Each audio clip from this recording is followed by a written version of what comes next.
Let's talk about how to build muscle after 40 and not sound like a confused 19-year-old bro. Because most of you guys are still doing the same garbage. Chest Monday, back Tuesday, legs Wednesday, following some bodybuilding split and getting absolutely nowhere. You keep throwing around this phrase too, muscle protein synthesis. It sounds fancy, it sounds sciencey. Most coaches throw it around like a buzzword and then just tell you to lift heavy and eat protein, bro. I'm not interested in buzzwords. I'm interested in results, real, genuine results.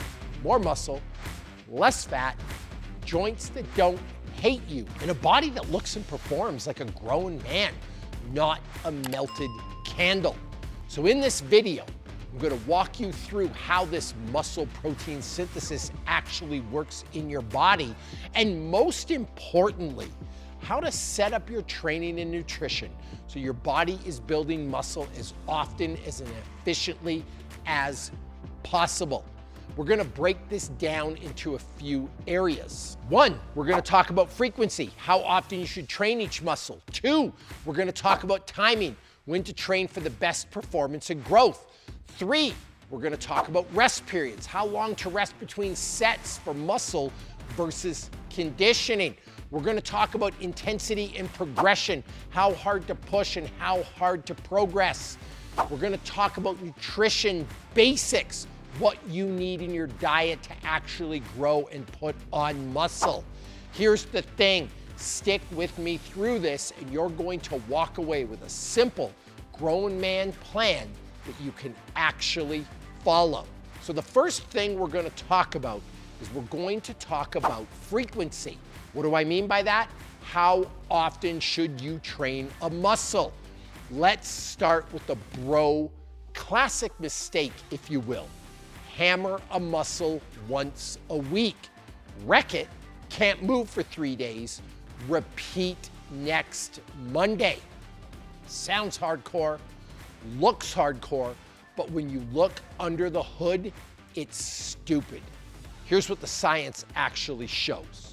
When you train a muscle protein synthesis, the actual building process, goes up for about 48 to 72 hours. After that, it drops back down. So if you slam your chest on Monday and don't hit it again until the next Monday, you spend half the week doing 0 to build your chest. The better approach, hit each muscle group 2 to 3 times a week. Not with insane volume, but with smart, repeatable work. There are studies that compared Group A hitting muscle 3 times a week with moderate volume, and Group B hitting each muscle 1 time a week with huge volume, the obliterated approach that I was talking about earlier. The guys training the muscle multiple times per week saw the muscle fiber growth because they were stacking more total growth windows over time together. So for you, push, pull, leg split, do it twice a week, or an upper lower split done 3 to 4 days a week, or a full body split 3 to 4 times a week where every major muscle gets hit each session. The modes that I just talked about doesn't matter as much as this rule. Each muscle group gets trained 2 to 3 times a week. You don't need to murder it. You just need to stimulate it often enough that the body keeps saying, okay, this guy's serious, build more muscle. Now let's talk about timing. Morning versus evening workouts and what matters most. I'm a morning guy. I wake up, I train, I punch the day in the face before it starts. But here are some interesting findings. Some research has shown that people training in the evening had up to 50% more muscle growth compared to morning trainees in that study. Before you freak out and before you flip your whole life schedule upside down, listen. The real key is chronotype. Basically, are you a morning person or are you a night owl? If you wake up early, feel sharp in the morning, and crash early, you're probably going to perform better in the morning. On the other hand, if you're slow to get the day going, you feel strong and alert later in the day, then you'll likely perform better lifting in the afternoon or the evening. Stronger performance equals better training equals better signal for the body to build muscle. So instead of trying to chase some perfect scientific time to train, do this. Train when you consistently feel the strongest and the most focused. Again, you're a morning person in the morning, you're an afternoon person, do it in the afternoon. For fat loss, however, fasted morning training can have its benefits. For pure muscle, lifting in your personal peak zone matters more, but again, for fat loss, you might want to stick to the morning. The worst thing you can do here is force yourself to train at a time when you feel like a zombie just because someone on the internet said it was quote unquote optimal. Let's talk about rest periods and how long you should rest between sets. This one is gonna hurt a lot of your feelings. A lot of you love your 30 to 60 second rest periods because it feels hardcore. You're out of breath, you're sweating your ass off. That's all great for conditioning and maybe hormones, but if we're talking pure muscle here, the data points somewhere else. There's a lot of research comparing 1 minute rest versus longer rest periods, around 3 to 5 minutes. The longer rest group saw a much bigger spike in muscle protein synthesis. We're talking over 100% higher in some findings. Why? Because when you rest longer, your muscles recover more between sets. You can actually push heavy again.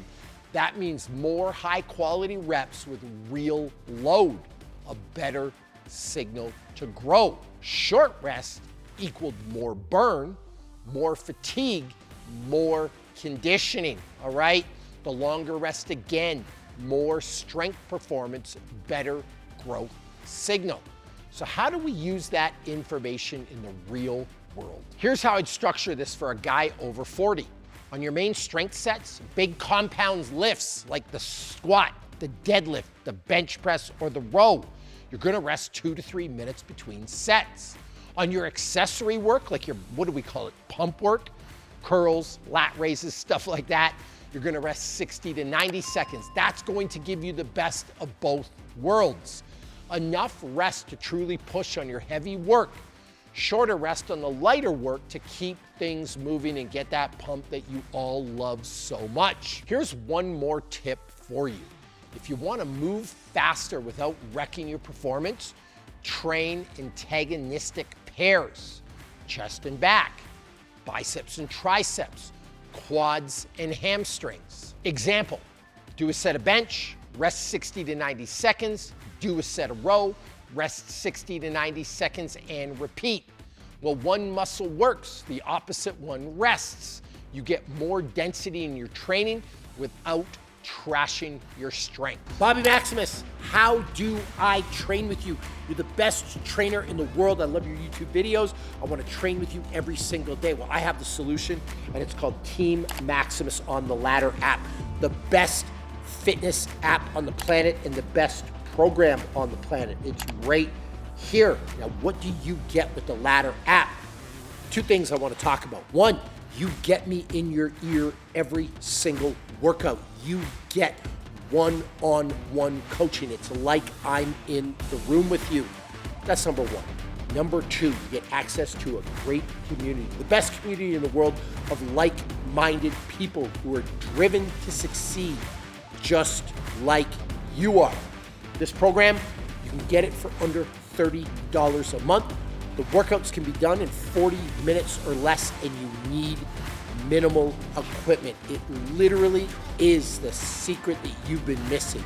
And it's actually not even a secret. You know me. I hate hacks. I hate gimmicks. I hate 3 easy payments of $9.99. So if you're tired of the garbage in the fitness industry, you're tired of spinning your wheels, you're tired of living a second-rate existence, and you're ready to do this for real, you're ready to transform your body, you're ready to build muscle, you're ready to lose weight with one of the best coaches in the world, then sign up for the Ladder app today, and I'll I'll see you there for your first workout.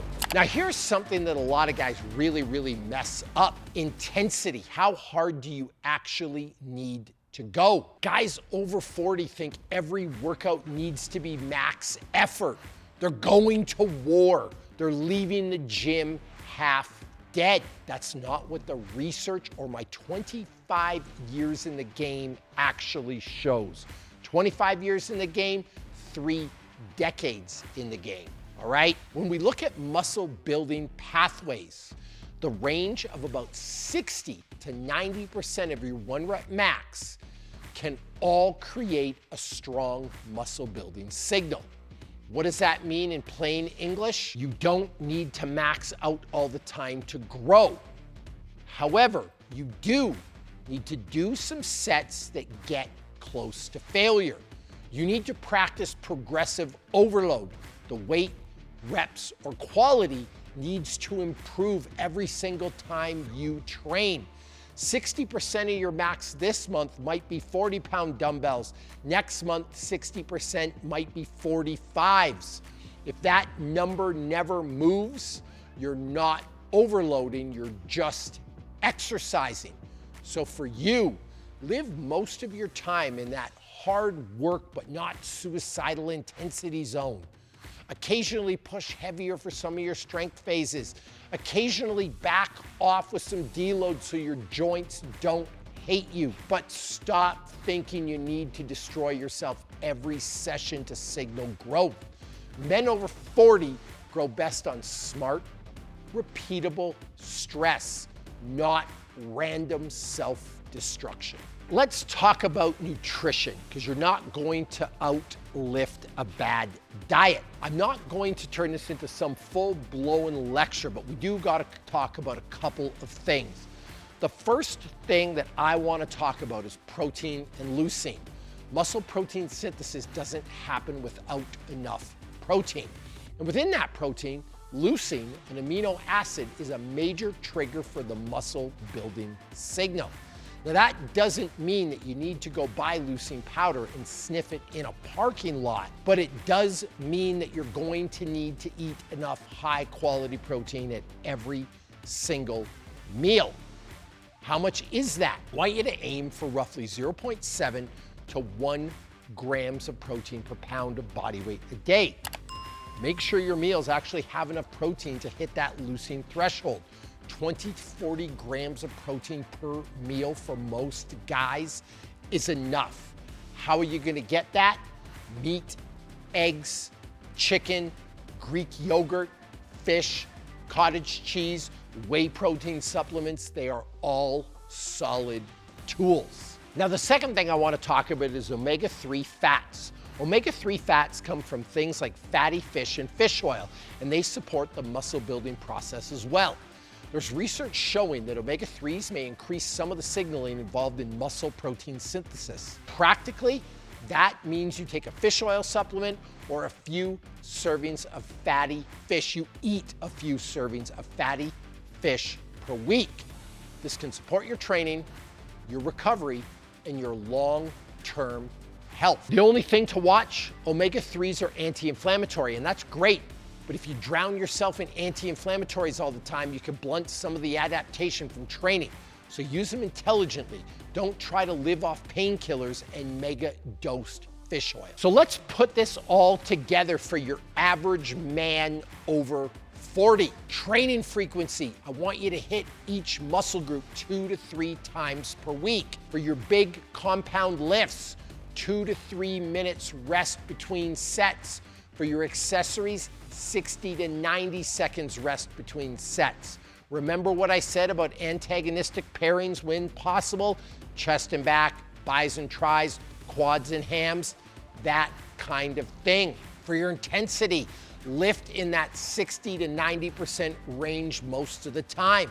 Take most working sets close to failure, but not every set, every workout you're gonna burn out. I want you to track your weights and progress them over time. Remember progressive overload. You have to improve. For your timing, forget all the stuff I said about timing. Just train at the time of the day that you can. Nutrition. Please, please, please don't overcomplicate this.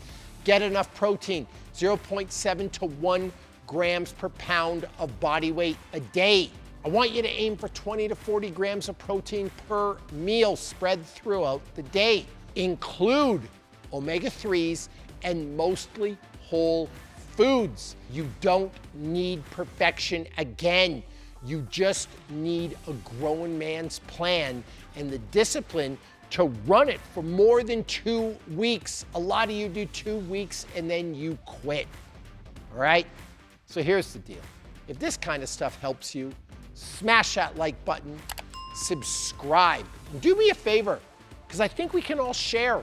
Drop a comment with what you're struggling with the most. Frequency, recovery, nutrition. And I will keep breaking this down so men over 40 like you can stop acting like victims and start actually training and living like it matters. Now go get yourself some.